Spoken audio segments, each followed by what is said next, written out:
ও নবীর উম্মতের দল, বরকতের জায়গার কোনো অভাব নাই। ও বান্দা, বরকতওয়ালা বান্দা যদি হইতে চাও, আল্লাহ তাআলা বলে বান্দা রহমতওয়ালা বান্দা কি হতে মন চাই না?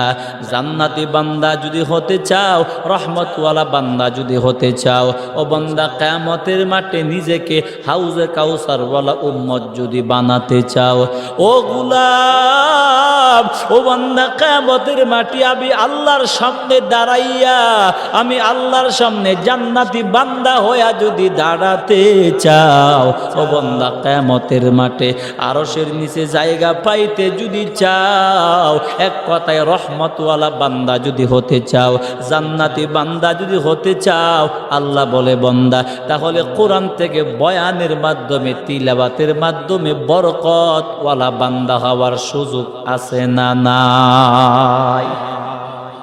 ও ভাই,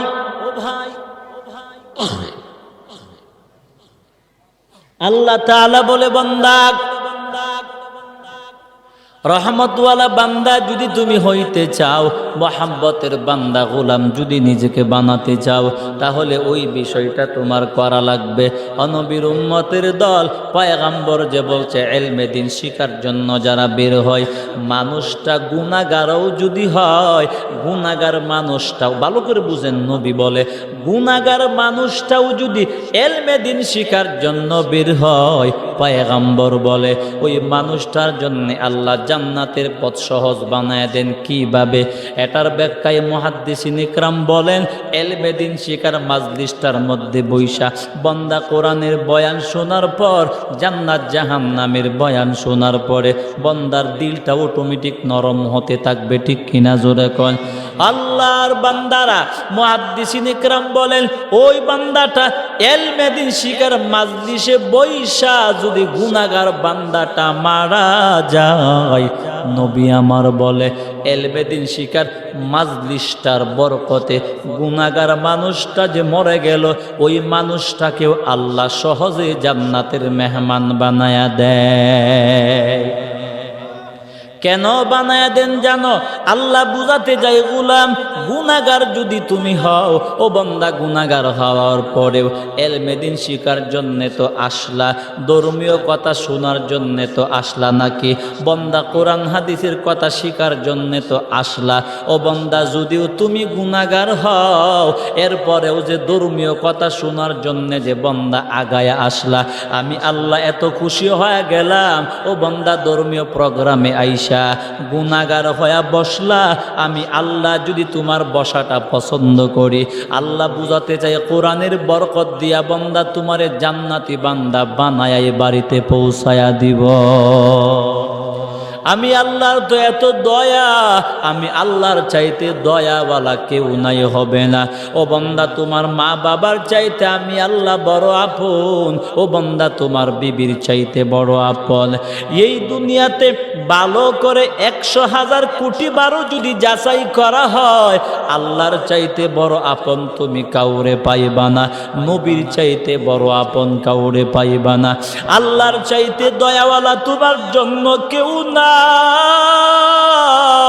নবীর চাইতে দয়াওয়ালা কেউ নাই, পাইবাও না। ও নবীর উম্মতের দল, আল্লাহ বুঝাতে চাই বান্দা, মা বাবার সঙ্গে লাগাতার 1 মাস উল্টা পাল্টা করার পরে তোমার মা বাপ তোমার উপর অ্যাকশন নিতে বাধ্য। ঠিক কিনা বলেন? বুঝেননি কথা? তো জবাব দেন না কেন?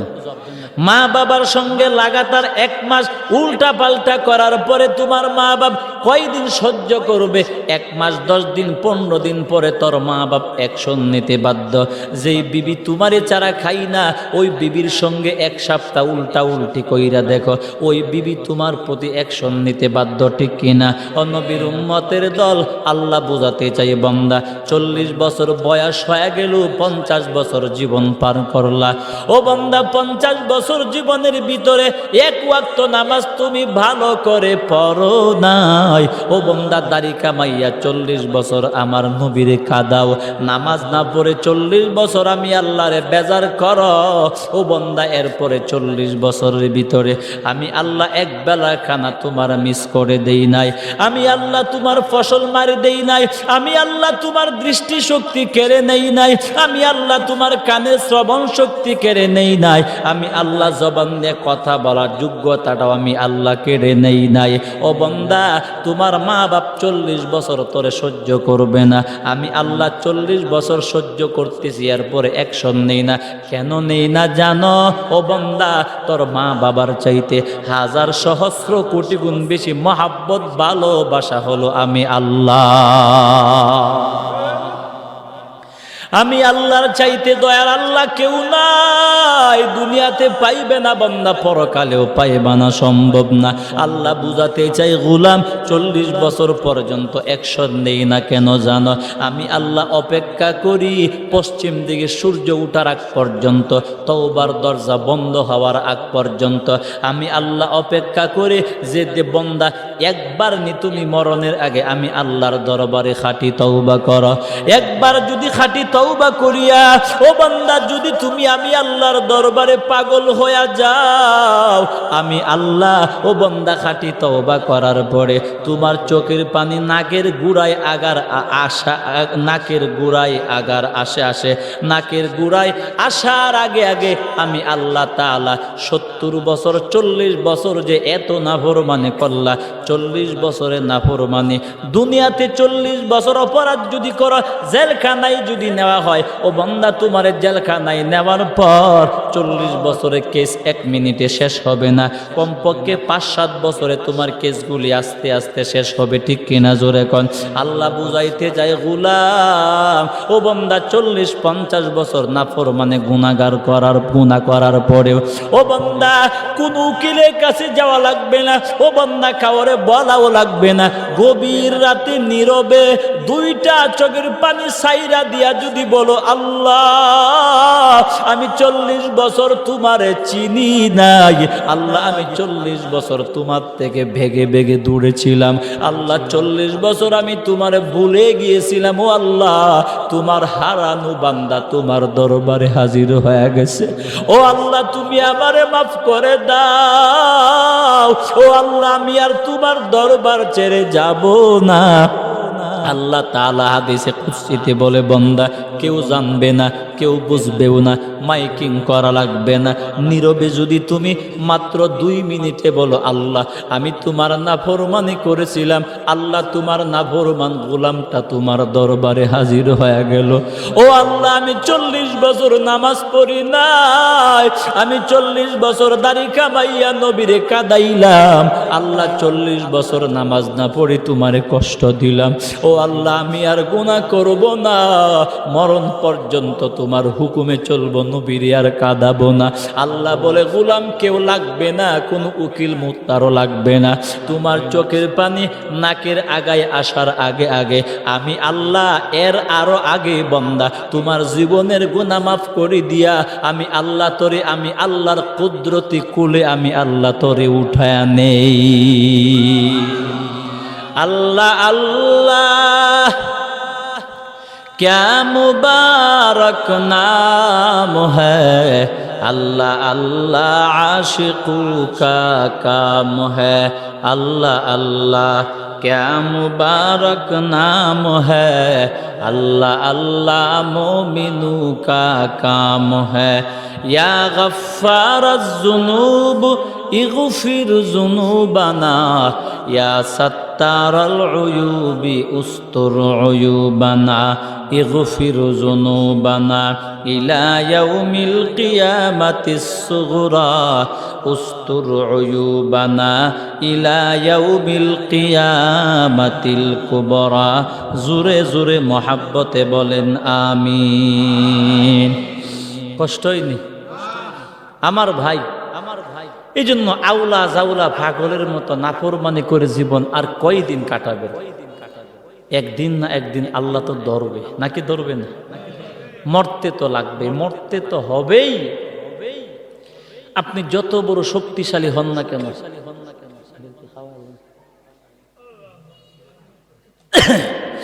আমার ভাই, তাহলে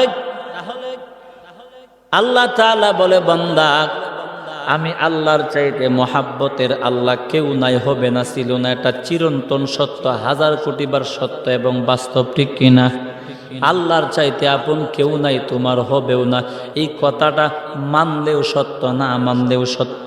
এই জন্যে বান্দা মনটাকে বুঝাও, আমার আল্লাহ ছাড়া আমার আপন কেউ নাই। ও বান্দা, তুমি তোমার মা বাবার কাছে মাত্র 1 সপ্তাহ অপরাধ করার পরে মা বাবার পায়ে দইরা যদি তুমি ক্ষমা চাও, মা বাপ ক্ষমা করতে কমপক্ষে 10, 12, 15 মিনিট সময় লাগবে, ঠিক কিনা? মানে রাগটা কমা লাগবে। আল্লাহ বলে, বান্দা আমি আল্লাহর দরবারে 40 বছর করার পরে 1-2 মিনিটও লাগবে না, চোখের পানিটা পড়তে দেরি, বান্দা মাফ করতে দেরি নাই।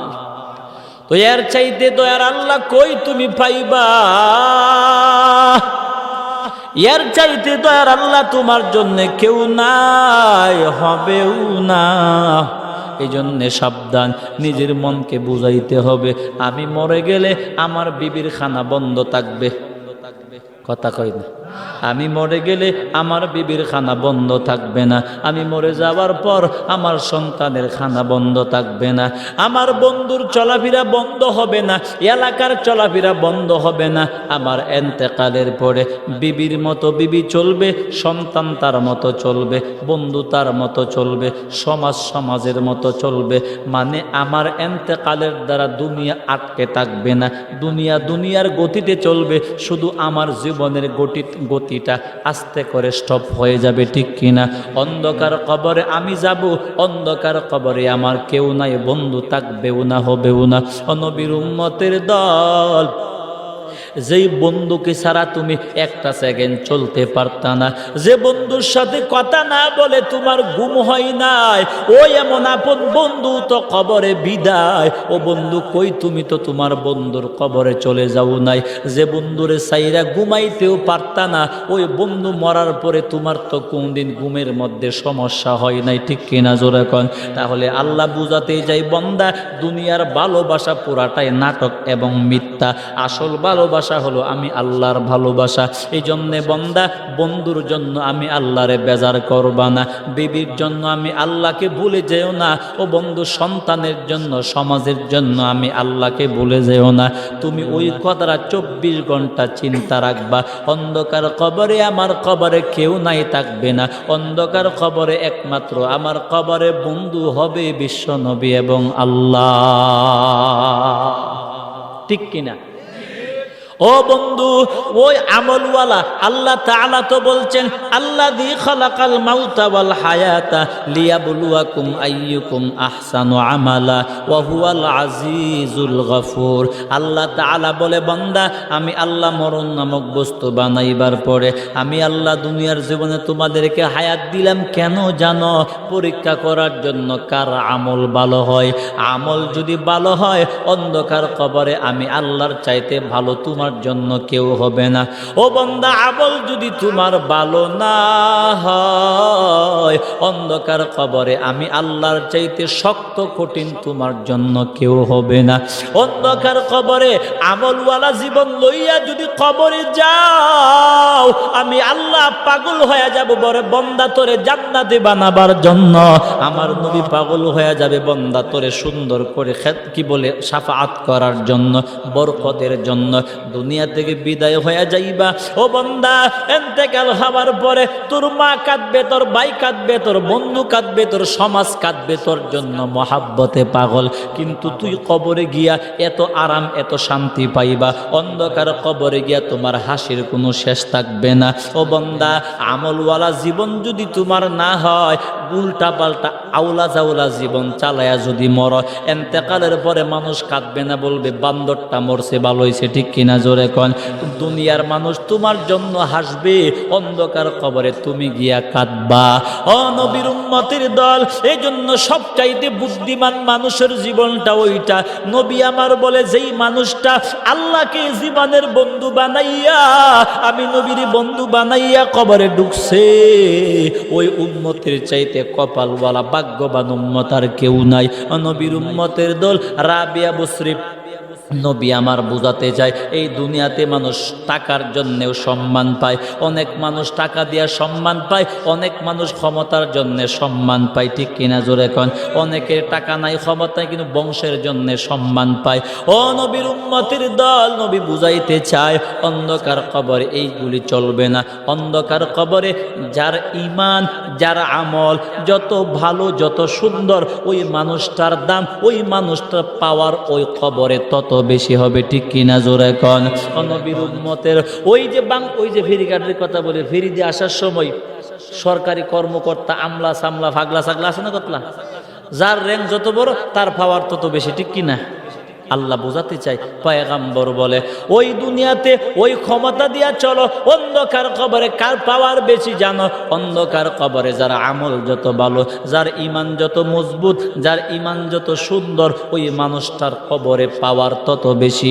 রাবিয়া বসরি রাহমাতুল্লাহি আলাইহা, ওই মানুষটা, মহিলাটা একটা বাড়ির কি ছিল, চাকরানি ছিল, খাদেমা ছিল, ওই বাড়িতে ওই মহিলা বাড়িতে কাজ করতো।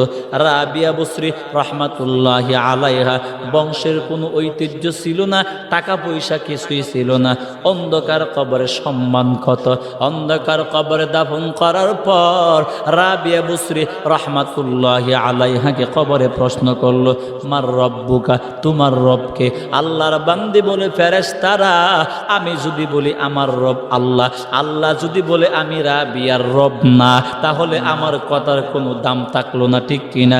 বরং এর চাইতে ভালো হবে, ও ফেরেশতারা, এ তোমাদেরকে কে পাঠাইছে? আল্লাহর ফেরেশতারা বলে আল্লাহ। ওই সময় বলে ফেরেশতারা, আমারে জিজ্ঞাসা না করিয়া যে আল্লাহ তোমাদেরকে পাঠাইছে, ওই আল্লাহকে বলো আমি রাবিয়া বসরিকে। তোর মতো সুরে কবরে কথা বলার সুযোগ তো হবে, তোর লাইটটাইতে লাইটতে তো ফেরেশতা সর্বনাশ করে দেবে। তুই মানুষের যে টাকা মাইরা, দেশের যে টাকা চুরি করে তুমি খাইতেছ, হাজারো গাড়ি দিয়ে ঘুরো না, কবরে গেলে ব্যান গাড়ি চাক্কার তলে ফেলায় ফেরেশতারা 2 মিনিটে ফেসালাইব, ঠিক কিনা? সব সময় মনে রাখতে হবে, দুনিয়ার যা কিছু আছে, দুনিয়ার যা কিছু আছে, এমনকি আমার নিজের থেকেও এমপি, মন্ত্রী, মিনিস্টার যত কিছু আছে, পৃথিবীর সব কিছুর চাইতে আমার কাছে সবচাইতে এমনকি আমার জীবনের চাইতেও বেশি ভালোবাসার বন্ধু আল্লাহকে, নবীকে মানতেও হবে, বিশ্বাস করতে হবে, বানাইতেও হবে। এটা যদি পারি তাহলে কবরে আমার দাম থাকবে, কবরে আমার সম্মান থাকবে, না হয় কবরে 1 পয়সার দাম আমার থাকবে না। বললাম না, লাইতে উষ্টা লাত্তি খাইতে খাইতে তো জীবন শেষ। এই জন্য ভাই, ঈমান কি? আর ঈমান কাকে বলে? কবরে যে শাস্তি হবে 1000 কোটি বার সত্য, এই বিষয়টা মুমিন হিসাবে 100% বিশ্বাস করতে হবে। ওই বিষয়টা নিয়ে মাথায় চিন্তাও করতে হবে। যদি চিন্তা করি তাহলে কবরের আযাবের ভয় আমাকে এমনিতেই গুনাহ থেকে বাঁচায়া জান্নাতের পথে চলতে বাধ্য করবে, ঠিক কিনা? আমি তো এসির ভিতরে ঢুকলে, একটু গরম পানি দিন, আমি তো এসির ভিতরে ঢুকলে আমার আর কবরের কথা মনে থাকে না। মনে করি এই যে এসির ভিতরে ঢুকলাম, এই কত শান্তি, কবরে যে আমাকে যেতে হবে, অন্ধকার কবর যে আমার একটা ঠিকানা আছে, ওই বিষয়টা আমার মাথার থেকে ধুয়ে মুছে ফেলে দেয়। এই জন্যেই আমার ভিতরে ভয় থাকে না। আরে যাদের ভিতরে কবরের ভয় নাই, নির্ভয়, ওরাই তো আল্লাহর নাফরমানি করা সম্ভব নাকি? কথার কথা, এই যে এখানে জুতা আছে না, 10-12 জোড় জুতা আছে না এখানে, কথা কই না, আছে না এখানে? এখন আমি যদি কথার কথা একটা জুতা ধরলাম, যে জুতাটি চুরি করে লইল, কথার কথা চুরি লয়ে যায়, হঠাৎ করে যখন আমার মাথায় এই চিন্তাটা আসবে যে আমি যে 1 জোড় জুতা চুরি করে নিয়ে যাব, এই জুতাটা তো হয়তো কাহারো না কাহারো এখানে, এই জুতাটা যে চুরি করে নিয়ে যাব, অন্ধকার খবরে আমাকে একদিন তো যেতে হবে, মরতে তো হবে। যদি আমার আল্লাহ প্রশ্ন করে জুতাটা কেন চুরি করলা, জবাব দিয়া তারপরে জান্নাতে যাও, জবাব দেওয়ার উপায় থাকবে? তো এই চিন্তাটা তাৎক্ষণিকভাবে যখন আমার মাথায় আসবে, তখন কি জুতাটা চুরি করা সম্ভব? কথা কয় না, সম্ভব? উদাহরণ দিলাম। তো আমি যে কলমের গুতা দিয়া দেশের হাজার হাজার কোটি টাকা চুরি করে খাইতেছি। কেন খাইতেছি? কবরের ভয় আমার ভিতর থেকে দূরে সরায় দিলাম, ঠিক কিনা? এই জন্য ভাই এই প্রোগ্রামগুলি দেওয়া হয় কেন? ওই যে আবার নবীর জমেছে, এই প্রোগ্রামগুলি কেন দেওয়া হয়? ওই প্রোগ্রামগুলি দেওয়ার উদ্দেশ্য একটাই, মানুষ যেন আল্লাহকে চিনে, মানুষ যেন নবীকে চিনে, মানুষ যেন দাড়িওয়ালা হইয়া নামাজওয়ালা হইয়া আল্লাহ এখানে দেন খাবো না, আল্লাহর মহাব্বতে যেন মানুষ চলতে পারে। এই জন্যই তো প্রোগ্রামগুলি দেওয়া হয় নাকি? গতকালকে আমার প্রোগ্রাম ছিল কিশোরগঞ্জ।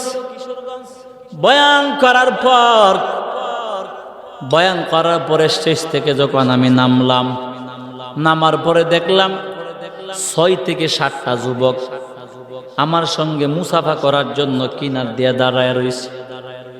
2টা যুবক মুসাফা করলো, 3 নাম্বার যুবকটা মুসাফা কইরা হাউ মাউ করে কেঁদে ফেললো।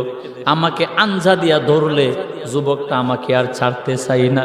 যুবকের কান্না দেখে আমি বিব্রত হয়ে গেলাম, বলে কি ব্যাপার?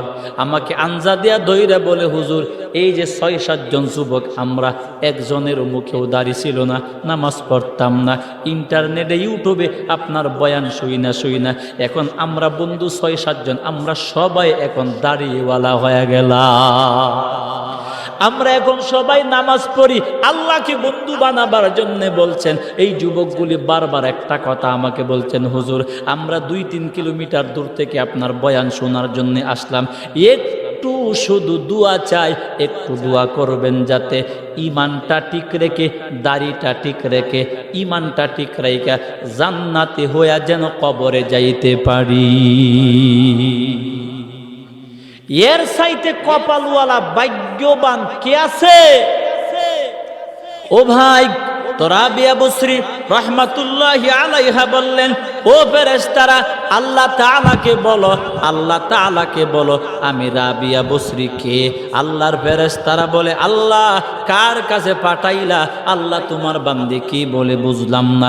আল্লাহ তাআলা বলে, ফেরেশতারা চলিয়া যাও, আমার বান্দি এটা অভিমান করে বলছে। অভিমান? আরে অভিমান তো তার সাথেই করা যায় যার সাথে সবচাইতে বেশি ভালোবাসা, ঠিক কিনা? জোরে কোন। যাকে তুমি জীবনের চাইতেও বেশি ভালোবাসো, যার জন্য তুমি বহুত কিছু ত্যাগ দিলা, ওই মানুষটার সঙ্গেই তো অভিমান করা যায়। আল্লাহ তাআলা বলে, ফেরেশতারা আমার রাবিয়া দুনিয়াতে আমি আল্লাহকে এত মহাব্বতের বন্ধু বানাইছে, অন্ধকার কবরে আসার আগে আমার রাবিয়া আমি আল্লাহকে এত ভালোবাসা দিল, আমি আল্লাহ তাআলা আর তার জবাব টবার দরকার নাই, আমি আল্লাহ আমার রাবিয়ার খবর জান্নাতের ফাইসালা করে দিলাম। এই জন্য ভাই জালেম মানুষের কপালে হেদায়েত কে দেন? রাবিয়া বসরি রহমাতুল্লাহি আলাইহা যেই বাড়িতে কাজ করত, ওই বাড়ির মালিকটা ছিল বড় জালেম। ওনাকে নামাজ পড়তে দিত না, কি পড়তে দিত না? নামাজ পড়তে দিত না। সারাদিন নামাজ জমাইয়া, সারাদিনের নামাজ জমাইয়া শেষ রাত্রে এক জায়গার মধ্যে বৈশা পড়তো। আল্লাহর বান্দিকে যে ঘরটার মধ্যে দিত থাকার জন্য, একটা ডেরাঘর, ওইটা ছিল থাকার জন্য।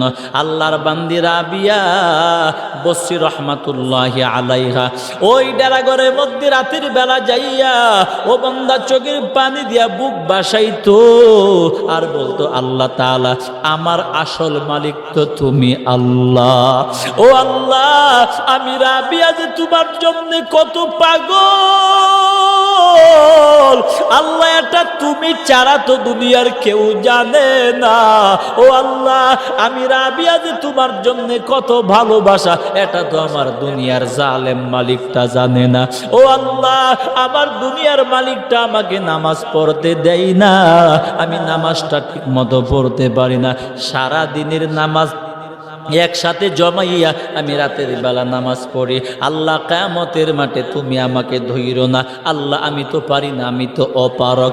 বিভিন্ন কথা বইলা কাঁদতেছেন। হঠাৎ করে ওই জালেম মালিকটা বেড়ার পাক দিয়া তাকায়া দেখলো আল্লাহর বান্দি রাবিয়া নামাজের সেজদার মধ্যে গিয়া যখন আল্লাহর দরবারে কান্দে, ওই সময় দেখেন পুরাটা ঘর কেমনে যেন আলোকিত হয়ে গেল। ওই জালেম বান্দাটা বলে, কি ব্যাপার? রাবিয়ার ঘর তো অন্ধকার আলো কোথায় থেকে আসলো? আল্লাহর বান্দা জালেমটা গিয়া দেখলো আল্লাহর বান্দির ঘরের উপর থেকে আসমান থেকে একটা লাইটের আলো চলে আসলো। ও নবীর উম্মতের দল, ওই সময় বা ওই জালেম মানুষটা দেখে বলো সর্বনাশ, অবহেলা করি ওই রাবিয়া আল্লাহর সঙ্গে এত ভালোবাসা বুঝতে তো পারলাম না। রাত্রটা চলে যাওয়ার পরে সকালবেলা বলে রাবিয়া আজ থেকে তুমি আমার বাড়িতে আর কাজ করা লাগবে না, আমি আর তোমারে দিয়া কাজ করাবো না। ও রাবিয়া আমি আজ থেকে তোমাকে মরণ পর্যন্ত আজাদ মানে স্বাধীন করে দিলাম। ও রাবিয়া তুমি যদি ইচ্ছা করো আমার বাড়িতে থাকবা, ডেরা ঘরে নয় আমার বিল্ডিং ঘরে আজ থেকে তুমি থাকবা। ও রাবিয়া আমি তোমার সঙ্গে জীবনে বহুত অন্যায় করলাম, আমারে মাফ করে দিবা। ও রাবিয়া আমি জানি না আমার মাওলার সাথে তোমার এত ভালোবাসা, এত মহাব্বত, এত মায়া। ও রাবিয়া আল্লাহরে তুমি এত পাগলওয়ালা বন্ধু বানাইছো, আল্লাহরে তুমি এত মহাব্বতের বন্ধু যেমনে বানাইছো, আমিও আল্লাহকে এমন বন্ধু বানাতে চাই। আমি আর জীবনে জুলুম করব না, গুনাহ করব না। ও রাবিয়া আমি আজ থেকে তোমারে আজাদ করে দিলাম একমাত্র তোমার মতো আমিও আমার আল্লাহকে খুশি করে বন্ধু বানাবার জন্য। আমার ভাই তাহলে আল্লাহকে বন্ধু বানাইয়া যারা কবরে ঢুকলো ওদের চাইতে ভাগ্যবান কেউ নাই আর হবে না। তো আমাদেরকেও আল্লাহকে মহাব্বতের বন্ধু বানাইয়া দুনিয়ার জীবন থেকে আমলওয়ালা হইয়া জান্নাতি জীবন লইয়া কবরে যাওয়ার